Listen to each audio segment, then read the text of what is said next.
All right, class.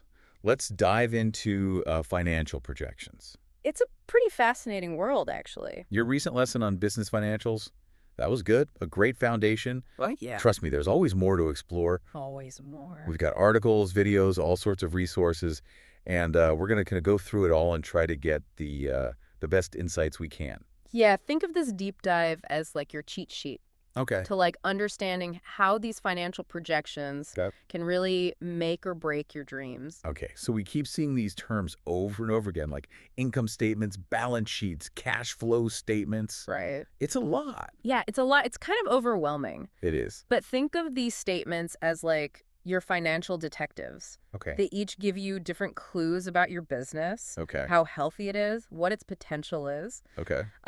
Your income statement, for instance, reveals whether you're actually making money or not, which is obviously super Yeah. important. It tracks all the money coming in, subtracts all those pesky expenses, and then shows you what's left, your profit Right, right. or loss. Or loss, yeah. Hopefully profit. Yeah, hopefully. I mean, that's kind of like, I guess, figuring out if your lemonade stand last summer actually made money or not. Precisely. Mm. Now, the balance sheet is kind of different. It's like Right. you're taking a snapshot of your business just at one moment in time. Oh. It shows you everything you own, your assets, Huh. like equipment, inventory, cash, Uh, and then weighs that against everything you owe. Those are your liabilities, gotcha. like loans or unpaid bills. Okay, And the difference there, that's your equity, basically your piece of the pie, got it. your share.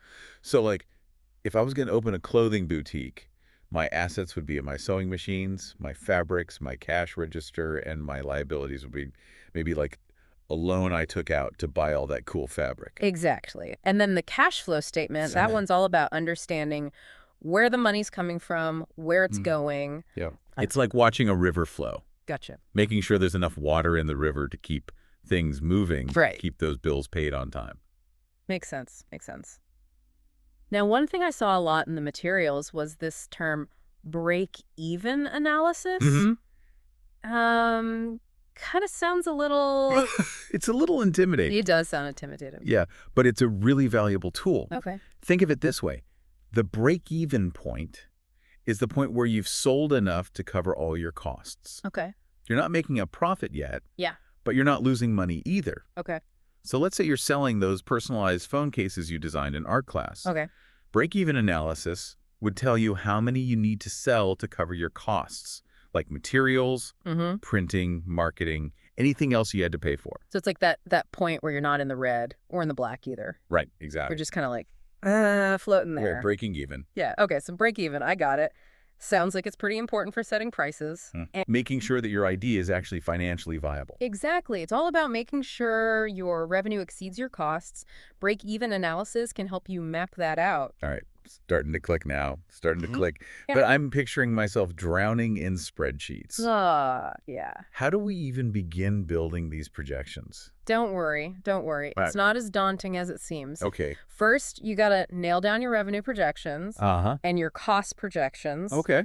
That takes some research. You got to know your market, Okay. understand what people will pay for your product, and then really get a grip on your costs. Costs. Oh, shoot. Everything. Raw materials, marketing costs, Okay. everything. Yeah, so one article even said you should, like, reach out to other businesses in your industry Oh, for sure. Yeah, just to get an idea of what those startup costs are. definitely. Real-world insights, right? Absolutely. And don't be afraid to get granular. Granular, okay. Remember those phone cases? Yeah. You got to consider every little thing. The plastic, the printing ink, even the packaging. Oh, okay. Those little costs add up quickly. Yeah. So it's like making a super detailed shopping list for your business. Okay, okay. So you don't forget anything. All right, that makes sense. And once you've got a handle on that, you can start building your financial statements. Mhm. Spreadsheets are your best friend here. They do the calculations for you. Oh, good. You can find free templates online or even use software that's made specifically for financial projections. Yeah, okay, so we can use software. Definitely. Okay, now one resource mentioned something called common sizing. Right. Mm-hmm. It's a little, that's really not what that means, I have to admit. Of course. So common sizing basically looks at your expenses as a percentage of your total sales. Okay. So let's say you're running that bake sale and your ingredient costs are like 30% of your total revenue. Okay. Now, if that percentage suddenly jumps to 40%, that's a red flag. something might be wrong, Oh, I see. you know? It's like a warning system. It's Right. for your business, for your expenses. Exactly. Yeah, if something's getting hit a whack, you can catch it early Easy. and make adjustments. Makes sense. But remember, every business is different, so what's a healthy percentage for one Right. might be a warning sign for another. Okay, so it's all about understanding your business That's and it. using these tools to your advantage. Exactly. All right, this is making a lot more sense now. Good. But let's be real. Things don't always go as expected. Oh, never. So how do we account for those curveballs? That's where our friend, the what if scenario comes into play. Okay, the what if scenario. It's like playing a financial game of chess. You're anticipating all the different moves, Okay, all yeah. the different things that could happen. So for example, what if our projected sales for the phone cases just they don't hit what we expected? Or what if the price of plastic suddenly goes way up? Exactly. You got to be ready for those unexpected twists and turns. Yeah. Spreadsheets can actually be really helpful for this. Excel has great tools for creating what-if scenarios. Oh, okay. So you can change your assumptions, like how many you'll sell, what the price will be, what your costs are, Okay. and then see how that affects the rest of your projections. So we're basically running simulations. Exactly. It's like having a crystal ball that shows you different possible futures. Okay, that's cool. I like that. The more you experiment with these what-if scenarios, Uh-huh. the more prepared you'll be for the real world. That makes sense. This has been super insightful. We've covered a lot of ground, Yeah.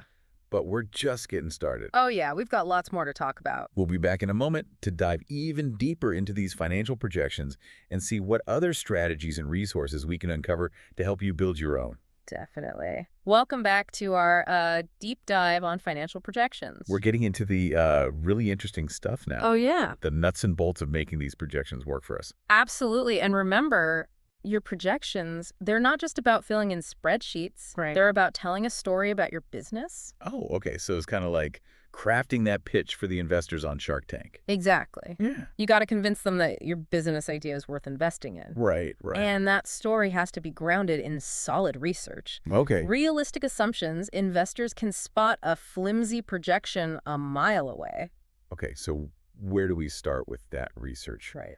One source mentioned looking at industry benchmarks and trends. For sure, yeah. Is that a good place to start? Absolutely. You can find a ton of information in industry reports, market research studies, even government data. Wow. All of that can help you understand what's happening in your market, spot potential opportunities, and just make more informed projections overall. So it's like we're doing reconnaissance before we launch this big project. Exactly. Yeah. And don't forget those financial statements we talked about earlier. Oh, right. The income statement, balance sheet, cash flow statement. Yeah. They're not just for show. Okay. They can really help you analyze your financials. Yeah. And spot problems before they become big problems. So like if our cash flow statement's looking kind of bad, Right. we know we got to either pump up the revenue or cut some expenses. Exactly. That's a great analogy. It's like making sure your business doesn't spring a leak. Yeah. And remember, these statements, they're not static. Okay. They're dynamic. They can help you make adjustments as your business changes. That makes sense. Right. Now, you mentioned common sizing earlier yeah. as a way to analyze expenses. Yeah. Can you maybe walk us through how that works, like in the real world? Of course. So common sizing is looking at expenses as a percentage of your total sales. Okay. So for example, let's go back to that bake sale. All right. Let's say your ingredient costs are 30% of your total revenue. Okay.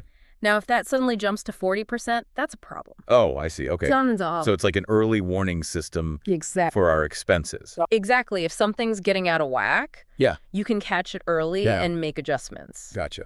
But I guess every business is different, right? Oh, for sure. Yeah. So what might be like a good percentage for one business Right. Exactly. could be a warning sign for another. Exactly. So you got to understand your own business Yes. and use these tools to your advantage. Exactly. Okay, now let's talk about what-if scenarios. Yes. They're important for, like, stress testing your business idea Right. and preparing for those unexpected things. Absolutely. It's kind of like those simulations they use to train astronauts. I love that analogy. Yeah. Yeah, you got to be prepared for anything. Right. Just in case we hit some turbulence out there. Exactly. And when it comes to financial projections, technology can really help with this. Right. Spreadsheet software like Excel Uh-huh. has great tools for creating what-if scenarios. Okay. So you can play around with different variables Okay, so like if we're thinking we're going to sell a certain amount of those phone cases, right? we can see what happens if we lower the price Exactly. or if the cost of plastic suddenly goes up. Yeah, you can adjust all those Hmm. assumptions and see how it affects the rest of your projections. So it's like we have a crystal ball Exactly. and we can see the different possible futures for our business. I love it. That's a great way to put it. Okay, so the more we experiment Yes. with those what-if scenarios, The better. the better prepared we'll be. Absolutely. Okay, now we've been talking a lot about numbers and spreadsheets and all that, Right. but we can't forget that these projections, Yes. they're not just about the numbers themselves. No, they're not. They're about making decisions that impact real people. That's a crucial point. Behind all those numbers are your customers, Right. your employees, your suppliers, all real people whose lives are affected by your business. Yeah. So if we're projecting a certain level of sales, we got to make sure our marketing is actually working. For sure. And if we're projecting certain expenses, Yeah. we have to think about how those costs might affect our suppliers or our ability to pay our employees. It's about understanding those ripple effects. Yeah. And making choices that benefit everyone. So it's not just about like making as much money as possible. No. It's about making responsible choices Exactly. that build a sustainable business. Absolutely. A business that's not just financially sound, Right. but also socially responsible. This has been really insightful. Yeah, I'm glad. We've learned about research, analyzing financial statements, what-if scenarios. It's a lot. It is a lot. But it's important stuff. It is. And we're not done yet. No, we're not. We'll be back in a moment to talk about one final crucial element of these projections. Definitely. Welcome back to the final part of our deep dive here on financial projections. We've covered a lot of ground. We've learned about understanding financial statements. We've talked about the power of those what-if scenarios. It's a lot to take in. It is, but there's one last piece of the puzzle here that's really important. Yeah. And that's the idea of iteration. Ah, yes. Iteration, the secret sauce. Oh, okay. It's the understanding that projections, they're not set in stone.